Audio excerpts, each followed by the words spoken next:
Welcome back to Fried Footie, New York City's most electrifying podcast about the beautiful game. Today we are joined by the brilliant Liverpool fan-analyst, Jamie Storey. Nobody is more locked in on the pulse of Anfield than Jamie. You can find him on all platforms at The Football Story, EY. Welcome to the pod, Jamie. How are you feeling? That was a crazy game yesterday. Welcome. Yeah, feeling good after yesterday. Very good game. Probably one of our worst performances I've seen in a while, but the main thing is we got the result, so I'm a happy man this morning. Can you put me next to you while you're watching that Rio goal at the end? Like, how loud are you screaming? Where were you? So I was just in my sitting room last night, but no, I was you know what, I was getting more and more angry because of how Liverpool were like sitting back deeper and deeper. I thought Newcastle were probably more likely to go on and get a third considering how bad we were playing. But then like that, and I keep on saying about Liverpool this year, they have so much quality going forward. They're gonna get chances. Like, if you're a neutral, I'd be watching Liverpool every single weekend because you're just gonna get games like that every single weekend. So sitting down, obviously a good little bit of play by Bradley, Kerkez and Salah, and then lovely dummy by Szoboszlai, and then Rio. I've been talking about him all preseason, even leading up to before he was going, and I was saying that if Diaz does leave, then Rio will be able to come up and obviously help us in certain aspects. He's not going to be a regular starter. Gakpo, I'm a big fan of Gakpo, but to have the composure to hit that first time into the corner was just unbelievable. And yeah, my sitting room erupted when the goal went in. So you said that you thought it was one of the worst performances. What was really concerning you? I mean, Rodney and I watched it together, and it looked like you guys were getting bullied when Newcastle had 10 men somehow. What were you seeing? Yeah, I think, to be fair, Eddie Howe set them up well when they went down to 10 men. So he played 4-3-2 basically. So they were kind of asking their two centre forwards to basically just go across Liverpool's full back line. So Liverpool just weren't finding the gaps to play through them. And then once they kind of got momentum from the first goal, Liverpool were kind of just hanging on. And I think because Liverpool felt that they had the extra man, they weren't really putting any pressure. Like, when Ekatike scored the first goal, that was their first shot on target in the second half, and their second shot on target didn't come until Rio scored the second goal. Do you know what I mean? So it shows in terms of just how they weren't at it at all in the second half. But yeah, I think the big concerns for me right now is just how leaky we are defensively. I think there's obviously talk of potentially bringing in Mark Guéhi. I don't think that's going to solve all the issues right now. Reason being is I think the way we're setting up is maybe exposing us a little bit. Kerkez we're not getting the best out of Kerkez. I've seen him getting a lot of criticism this morning, saying that he's not good enough. Robertson should be starting against Arsenal. I don't agree with that. I just think that the way we're playing is he's being asked to sit in beside Van Dijk, and he's an attacking fullback. Do you know what I mean? He's not wanting to maybe sit in and be defending all the time, and he can't do that. But it's not his natural position. He's not a centre back. Do you know what I mean? He's a left back. He's an attacking left back. That's what he wants to do. And I think the way we have him set up is just expose him a little bit right now. Virgil van Dijk is now 34 years old. Obviously, last year his levels were incredible. How much confidence do you have in him for the entirety of this season based on what you're seeing so far? I'd still say I'm fairly confident. I'm less confident in Ibu, and he's 5 years younger. He seems to be struggling a lot. He's been really poor even during pre-season and the first two games of the season so far. So I'm more worried about Ibu. But with Van Dijk, you know what you get with Van Dijk. You get leadership, you get quality on the ball, peace, power, and he adds so much to this Liverpool team other than obviously the quality that he does have as a football player. He's such a big part of why we are successful and why we have been successful so far with him in the team over the last few years. So yeah, I think he signed a 2-year contract. I wouldn't be surprised if he does end up signing another one when the 2 years are up, because I do rate him that highly, and I think the way he plays, he could go on like another 3 or 4 years at the very, very top. Do you think that the issue with, because Konaté was, talking about going to Real Madrid, he's got, kind of one foot out the door. What do you think of that whole situation? Do you think that is part of the reason why he isn't playing as well, just because, maybe the mentality isn't there? Yeah. How do you feel about that? Do you wish that they just got rid of him sooner and just got, some feedback for him instead of, kind of holding out like you guys did with Trent? Yeah, I think, see, the thing is, Liverpool are probably in a difficult position going into the summer. The one thing I was saying about Liverpool when they were signing all these players was that, okay, it's great obviously bringing in all these players, but then you look around the team, and I think this is what we're seeing right now is there's no a little bit less cohesion or fluidity. Wirtz hasn't really kicked off in the way that you wanted. You could say Kerkez maybe. Frimpong's done okay. Obviously did well in the Community Shield, but they just don't understand where they maybe need to be in when Liverpool are playing football. Do you know what I mean? And that's normal, but they're still going to get goals because of the quality that they have. I think with Konaté, the situation was that we obviously sold Joao Kwanzaa, and if we had sold Konaté as well without bringing in a replacement at the time, which we hadn't and we still haven't, I think that would have been a big issue for Liverpool, and it would have kind of played into more Crystal Palace's hands if we were trying to go out and buy a centre back, or we were trying to go out and sign another centre back, because they'd be like, well, you need one and you don't have one. So I think it was the right thing to keep him. I still think he might end up staying. It'll be interesting, but I think Madrid have definitely been in his ear. So if they are in his ear and they're offering big.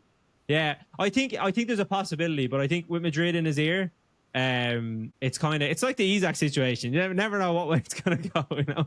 I'm just saying, with how things happened with Trent, I'm surprised you have any confidence that he's gonna stay. Yeah, but I think with Trent, I don't know. With Trent, I feel like he'd obviously achieved everything that he wanted to achieve at Liverpool, like 2 Premier Leagues, a Champions League, and like everything else. I think Konaté, he still probably has another level to him, and he hasn't won a Champions League at Liverpool.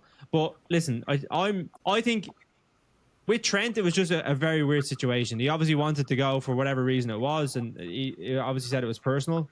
Do you think Liverpool is missing Trent at all, especially with some of those passes he used to, hit Salah on the wing with? Potentially. I think, do you know what? Liverpool, this is a team in transition. Like, we had, for so long, we've had our right back as our creative outlet. Like, he was the one that we kind of relied on so much as creating our chances. And with how we are now is, we're obviously after bringing in Florent Wirtz, so we're moving to more of a midfielder who's going to be our creative outlet. And I think that's something we're still trying to figure out. But are we missing him? Listen, you're always going to miss a player of his quality, but if he had a playing at right back last night, we would have been a lot of bother. It's true. So you mentioned Wirtz.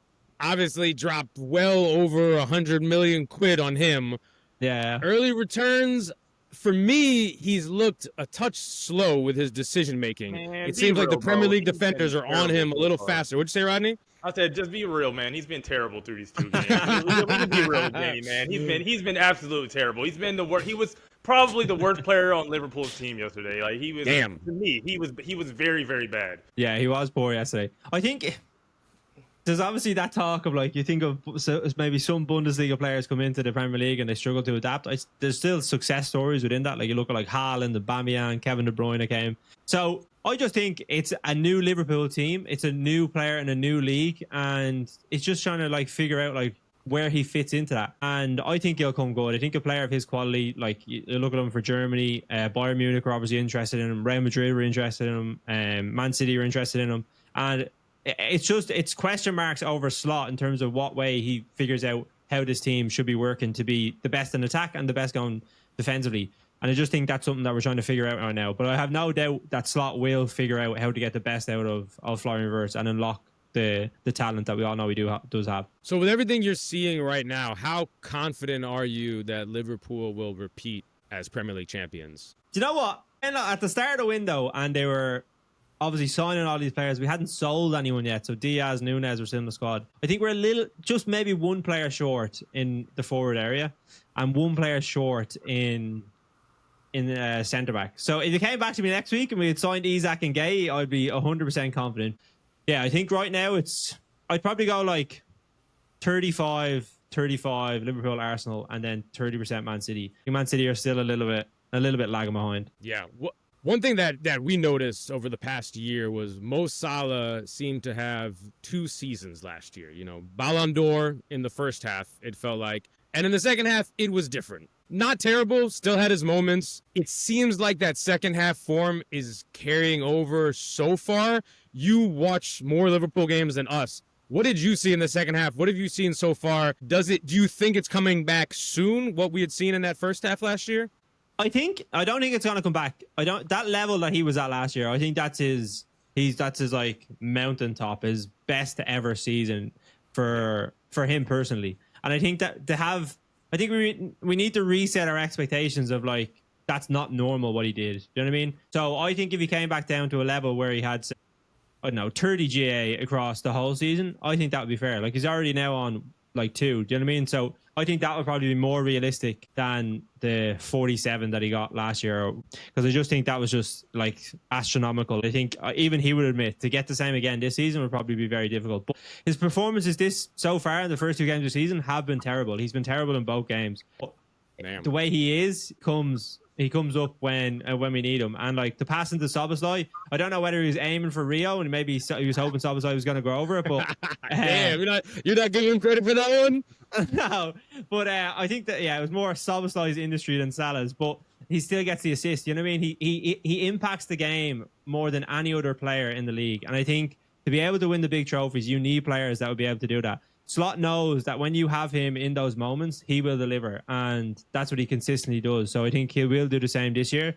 But maybe he'll be kind of in and out of games in terms of performance-wise. When you say he's been terrible over the first 2 games, what are you thinking of there? What are the things that you've been disappointed with just in these 2 games? Yeah, 100%. I think just his all-round play, maybe not making the right pass at the right time, like not being involved in the game. When he's kind of getting into those 1v1 battles, he's probably losing the ball. And the thing is as well with Salah is he's not someone who's going to be like tracking back and like going like say 1v1, like running 90 yards back to help out say Frimpong who's playing at right back. That's not what he does. So if he's not impacting the game in the forward areas, like creating chances and beating his marker, then you really do see him as like a sore thumb in the Liverpool side. But then he'll just pop up with a goal and assist, and some people maybe forget like all the bad stuff that he did during the game. That's just the way he works sometimes in football matches. But I think, like, listen, it's very early in the season.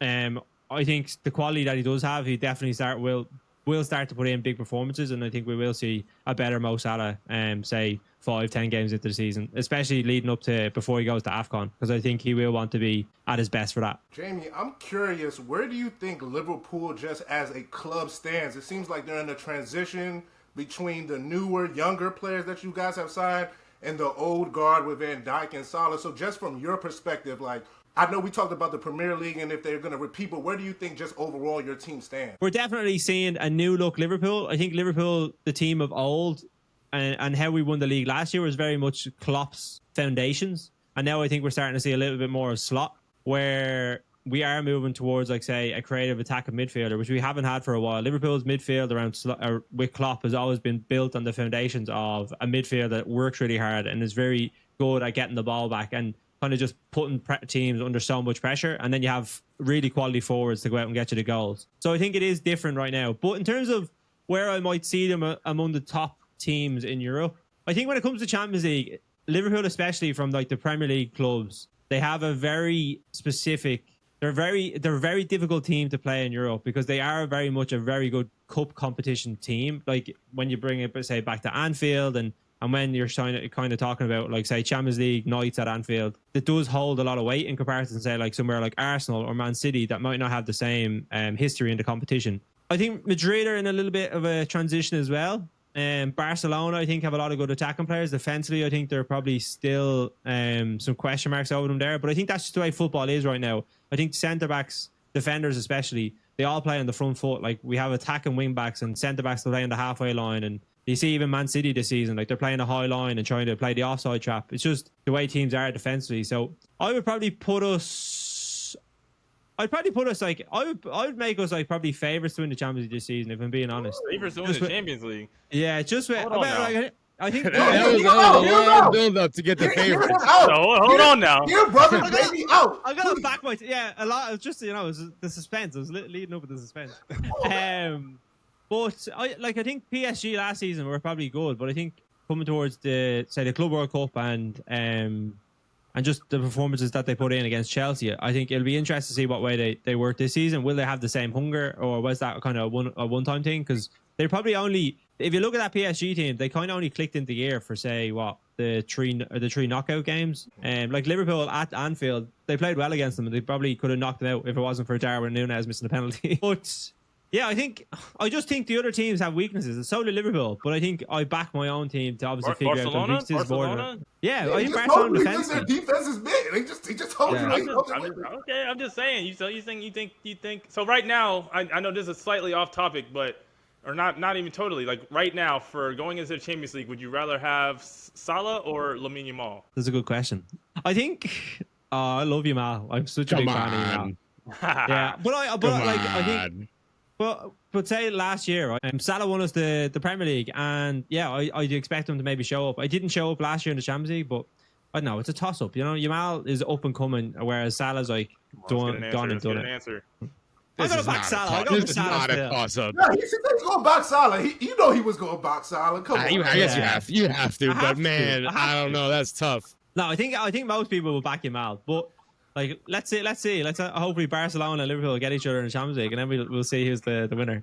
I had another question that I think may be challenging for you to answer honestly, but I want you to try. Yeah, sure. Who is the better talent, Rio Inguemoa or Max Dowman? People keep on talking about Max Dowman, right? Rio Inguemoa, he's lit up our preseason. He was our best player in our preseason. I wouldn't say Max Dowman was their best player in preseason. Like, they had an okay start. But Rio Inguemoa comes on and scores a goal. He won a penalty. Max Dowman won a penalty for Arsenal against Leeds. And Rio Inguemoa comes on and scores that goal. Right now, I'm back at Rio, 100%. Wow. 100%. Also, there we go. I don't know if you know. I don't know. I mean, Dowman, to me, every game he gets in, he's creating chances all game long. He had 26 minutes against Leeds. Granted, Leeds is a six-pack of ass, but he was really impressive. Jamie, I don't know if you've watched this before, but we did like a whole segment on Max Dowman getting a penalty. That's it. Like, that is ridiculous. It's ridiculous here. And also, I was going to ask you about Rio, because you, like you said, in the preseason, you were on the Rio. I'm talking about, like, I don't think I saw any other Liverpool kind of commentator be on Rio as much as you were. What did you see from him prior to this that made you so confident? Every time he gets the ball, he wants to go at a fullback, and he has the confidence to do that. It doesn't matter who it is. Like Livramento, he was up against yesterday once Trippier went off. Like Livramento, I'm a big fan of Livramento. I think defensively he's really solid. Like he kept Salah locked down for the majority of the game. And just the first thing he did was like go at him and try to get a ball into the box, cross into the box. I think leading up to the preseason, I was just, I knew he was going to get game time. And then with obviously talks with Diaz potentially leaving, I think then you have to kind of look at him and say, is this someone that can step into this Liverpool team and be an impact player? Because we can't have someone that just Gakpo playing as a left wing and then like an academy player that is maybe going to be like just be able to fill in. But we need someone that's going to have impact, because I think Diaz and Gakpo, the reason they were so good last year is because they were both competing with one another for that position. And you're getting the most out of them. Now, I think Gakpo right now is so much quality, but I think Rio is going to be like hot in his heels, pushing him just because of how direct he is. He just has that fearlessness of a kid who just like wants to go out and play football. And I think that's what they'll be trying to obviously make sure that he continues to have, because you've seen then he has the quality to match. Like that finish yesterday was absolutely ridiculous. Like to hit that first time when the ball's coming back at pace, 100 minutes of the game, and like a game that has been very, very tense, to do that, I think that just shows that, I think a star has been born, as everyone keeps saying. Do you think there's a chance he can push his way into the starting lineup? Yeah, 100%. You won't find a bigger fan of Gakpo than me. I think he's one of the most underappreciated players in the Premier League, because I think he has so much impact on this Liverpool team. And I think it's natural because we obviously have Salah in the team. He gets a lot more of the credit as playing on the other side. But I think Rio does have the ability to push him this season. And I think if he gets a run of games into him, which I think he will, because I just think with this how this Liverpool team is set up, he will get chances. And if he does get chances, he will show his quality. So I think Rio will have to be on his best, and I think Gakpo will have to be a little bit concerned if he does get those run of games. Yeah, we're gonna see the Dowman Rio comparison this weekend. I think Dowman's about to get Saka's spot to start, honestly, because he's out for what, a month? He could, he's out for a month. It'd be interesting to see what way Arsenal line up with. Obviously they brought in Eze. Like, will Madueke maybe play on that right hand side? Will Eze play on the left? Gyökeres up front. It'll be or Dowman even as well, but. Yeah, it's going to be a very, very interesting game now on Sunday. Yeah, I don't know if Dowman can finish like Rio, but his one-on-one dribbling and his ball carrying from kind of deeper in the field for a 15-year-old has been kind of shocking. Ridiculous. Yeah. I wanted to shift a little bit to you and your story. When did you become such a big Liverpool fan? Like, do you remember when you fell in love with the club? Yeah, so it's what you might hear is we hear like Irish people are either Liverpool supporters or Man United supporters. There's a big community of Liverpool and Man United fans just because we've a very close connection to both cities from like years ago. We used to obviously go over there for jobs and stuff, and there's still a really close connection there today. So my dad started supporting Liverpool when he was 4 years old. He was at the 1973 FA Cup final. He beat Leeds. That was his first game, and he's been following them since. So yeah, when I was born in 1995, obviously just a bit young, it was kind of getting into Liverpool during the Gerrard Houllier era. So Michael Owen, Gerrard, Jamie Carragher, they were kind of coming through. And then yeah, the kind of tipping point was Istanbul. So like I was 10 years old. My dad had a ticket for the game for me, but he said I was too young and he didn't want to bring me, so he left me at home. And to this day, it's something that I will never forgive him for. He'll be on his deathbed and I'll be still swearing him down. But yeah, that was kind of the eclipse of when I started following Liverpool, and then since then I've just been following them ever since. So through the glory days of Klopp recently, but through the bad days of Roy Hodgson and obviously that area with Hicks and Gillette was pretty bad as well. So yeah. So are there any opinions your dad has about this current Liverpool team that really just frustrate you, and you're just like, come on, like listen to this logic? It's a good question. My dad's a pessimist. He'll slate every single one of them. So who is the top on his hit list? Well, right now it's Konaté, just because like he's been so bad at the start of the season. But he's never he loves to criticize Salah as well, because he's like that when he doesn't perform or he's not in the game. It's like he expects so much of him. He has really high standards when it comes to like a footballer, but that's just the way he is. But yeah, I'd probably say Konaté is getting the most criticism right now, just because of how poor we have been defensively. Yeah, fair. When did you start taking this journey as a content creator seriously? So it's kind of something that's been in the back of my mind it was in the back of my mind for a while. And the reason I actually started, so me and my dad, we used to watch every match together, but then when I moved out of my home, I moved to Spain. So I started living in Spain and I moved over for work. And I kind of wanted to keep that connection of, like, say, talking with a community. So I actually started streaming matches, which was kind of my initial route into content creation. So I was just getting on lives, talking with people. And like, it's only at the start, it's like 2 or 3 people and you're hoping maybe it can go somewhere. I started doing that in 2020. What is it now? 2022. So yeah, January 2022. And it was good. It was fun because obviously Liverpool at that time were actually pretty bad. Like, we were struggling a good bit. So it was good. It was good fun for the viewers that were watching. They were getting a good laugh out of it. But yeah, I started making content. Then you kind of find your rhythm. You kind of find out like what's good, what people enjoy. And it takes a lot of time. It's a lot of hard work. Obviously I still work full time as well. So there's like that you have to take into it. But yeah, I've been doing it about 2.5 years now, and luckily I've been able to get like a lot of cool opportunities. Like I've worked with a lot of cool brands like LiveScore, FlashScore, Sky Sports, TalkSport. So it's been good. And then hopefully there's the opportunity maybe in the future that I can maybe potentially do it full time. But we're moving in the right direction for that. And yeah, it's been fun. If you could go back in time and give that version of Jamie streaming to 2 or 3 people like one piece of advice, what would it be? What I would say is, don't get into it if you don't enjoy it. Like, it's really hard to be making content when you're getting like 2 or 3 viewers, whether it's streaming or you're getting like 200 to 300 views. Like 200, 300 views when you're starting off is good. Do you know what I mean? But if you want to make it into something more, then that's perfectly fine. Like, I never say to people, like, if you like, don't be money orientated, or don't feel like you have to be shameful when you say like, I want to do this full time, because I think for a lot of people, they kind of say it and they kind of just like, oh, I'm just doing it on the side. It's just something that like I'm passionate about, and you should be passionate about it. But if you want to do it full time, like, say it with conviction. Do you know what I mean? Don't be afraid to say that to people.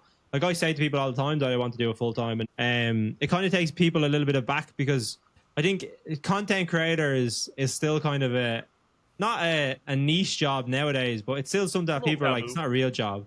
Do you know what I mean? Yeah. And I think that's changing. Some of the stuff that I'm doing this year with I'm working with an app called fan-analyst, and that's where they're working with pundits, basically fan pundits for with Sky Sports. And I think the shift is now that you're going to see a lot more fan involvement in media outlets, because nowadays, if you actually look at how fans and how consumers consume content. Like, they don't sit down and watch Match of the Day. They go to YouTube and they watch highlights. They speak with other people on YouTube. They watch lives on TikTok, or that's where they get their content. That's where they get their fix. And obviously, even the thing with Mark Goldbridge getting to stream the Bundesliga football, like that stuff, that's on more, that thing is gonna happen, because it's creators, it's fan led, it's a fan led economy. Do you know what I mean? The fans are very, very much involved. So if I was saying to someone back then, I'd be like, if you enjoy making content and you enjoy talking about your team, go and do it, and don't be afraid to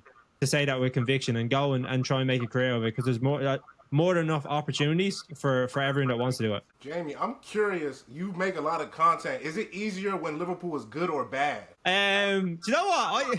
I think it depends. Like, it's not easier or more difficult to make content when Liverpool are good or bad, because I'd still make the same content either way. I think the results probably vary, based on when Liverpool are good or bad. Like, if you look at Man United, for example, like there's a reason, say, Mark Goldbridge is like so big now. It's because he started. Yeah.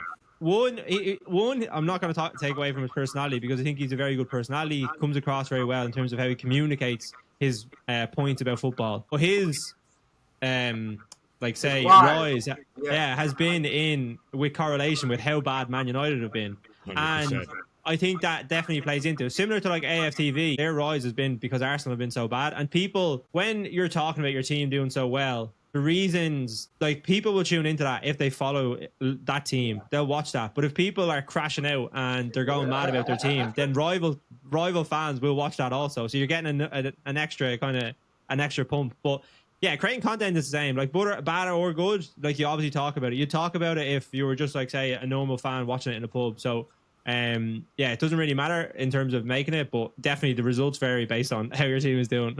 I got Jamie. Thank you so much for the time. You got one more, Rodney?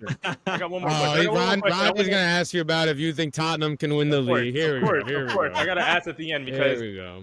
you said Man City, who Tottenham just dominated. You said Liverpool, and then you said Arsenal. That was your 35, 35, 30. If I do the math right, that's like 95. So at best, you're giving Tottenham probably less than a 5% chance, even though, you know, they're one of win two games and they're acting like this. They got the best coach in the Premier League. Oh, you know what I mean? God. So what do the Spurs have to do to prove themselves to you? What's going on? Do you know what? When I did my preseason predictions, I have Thomas Frank as an outside bet to be manager of the season. That's how highly I rate him. I think he'll get a lot more out of the players that you've had.